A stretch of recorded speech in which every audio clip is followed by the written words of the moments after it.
I'm a business law lawyer with a focus on corporate transactional law. I specialize primarily in private company mergers and acquisitions and private equity investments. I don't know if I chose the area as much as it chose me. When I was in law school, I had no idea that I wanted to be a corporate lawyer. I had other areas of interest. But I think like a lot of people, I really found the study of law and the practice to be very different. When I got involved in my first transaction, I had sort of an aha moment, and I knew right then and there that's what I wanted to do. I was hooked on deals ever since. I think two of the key attributes that my clients would say I bring that are most helpful, my dedication and my creativity. I'm stubborn by nature, and so when I'm faced with a problem, I'm not one to give up. I'm willing to roll up my sleeves and do whatever needs to get done to get the problem solved. And I think I tend to look at things a little bit differently than a lot of people do. I have a science and math background, and I think that shapes how I view problems a lot. That sort of fresh eyes and fresh perspective can be really helpful in a challenging negotiation. And often when we're trying to distill really complex ideas into a written agreement, sometimes I find that formulas are much cleaner, more efficient ways of doing that than words can be, and so I'll often rely on those. One of the key aspects of being a transactional lawyer is working on teams. It's in almost everything we do. And at McMillan, one of the firm values is teamwork. So I think the firm has a culture of supportiveness and collegiality that makes working on a team very natural. A couple of weeks ago, there's a team that quite often works on transactions for a given client, and we've worked together so often that we're very efficient. We complement each other well. We're used to working with each other. And a couple of weeks ago, there was a transaction closing for that client that I wasn't involved in, but the night before I could see that the team was going to have a long night ahead of them. And so I joined and I helped out, and, we got the deal done. It was a long night, and I was glad to have helped. I think the deal would have closed without me. It would have been fine, but I think that I maybe lightened the load for my colleagues a lot, and like to think that helped out.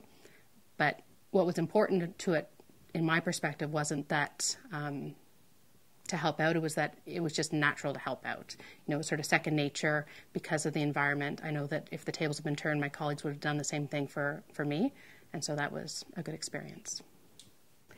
Very early on in my career, I had the opportunity of working on a deal team with one of the senior members of my practice group, who has since that time become probably my most valued mentor and champion.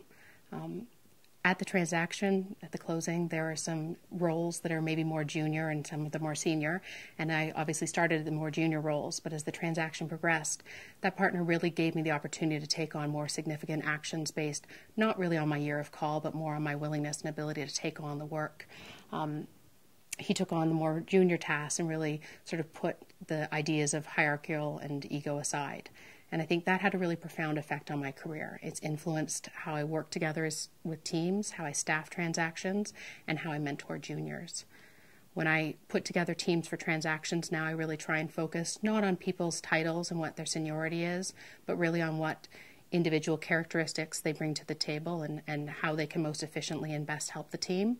And when I mentor juniors, I really make sure to involve them in complex tasks and give them the opportunity to also not just do things that are necessarily at their level or their year of call, but that they feel confident taking on based on their abilities.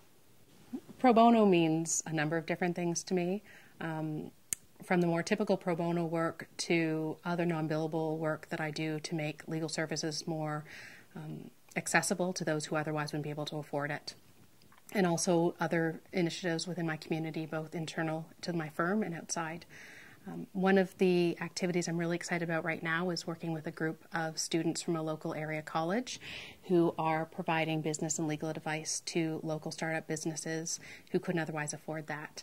And to get involved with that, it's really exciting, especially the startup businesses. It's all new to them and they come to it with fresh eyes, and it's rewarding to work on projects. Internally in the firm and outside, I really focus on mentorship with a lot of my volunteer time and pro bono time.